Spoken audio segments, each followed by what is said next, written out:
సోదరుడా, దేవుని ప్రజలారా గమనించండి. సర్వ మానవాళి పాప విమోచన కొరకు దేవాది దేవుడైన యేసుక్రీస్తు వారి నరవతారిగా ఈ లోకంలోనికి వచ్చి శిలువ మ్రానుపైన ఘోరమైన శ్రమలను పొంది ఆయన మరణించారు. ఆయన మరణించి సమాధి చేయబడి తిరిగి సజీవునిగా మృతులలోంచి లేచి మరి పరలోక రాజ్యానికి వెళ్ళి ఉన్నారు. ఈ మాటలు వింటున్న ప్రియులారా, ఇట్టి ప్రభువు అని యేసుక్రీస్తు వారిని ఎందరైతే తమ స్వంత రక్షకునిగా ప్రభువుగా దేవునిగా అంగీకరిస్తూ విశ్వసిస్తూ ఉన్నారో వారు ఎట్టి కర్మపరులైనను యేసుక్రీస్తునందలి విమోచనము ద్వారా ఉచితముగా నీతిమంతులుగా తీర్చబడుచు ఉన్నారు.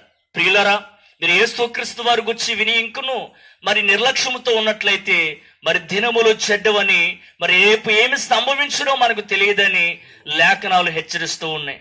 కాబట్టి ప్రియులరా, సమయమును పోనివ్వక సద్వినియోగం చేసుకుని యేసు చెంతకు చేరాలని, ఆయనందు సర్వమానవాళికి అనుగ్రహపడుచున్న పాప క్షమాపణను అంగీకరించి పునరుద్ధానమును పొంది నిత్య జీవాన్ని స్వతంత్రించుకుని సదా ఆయనతో జీవించాలని ఈ కొద్ది మాటలు తెలియజేస్తూ ఉన్నాను.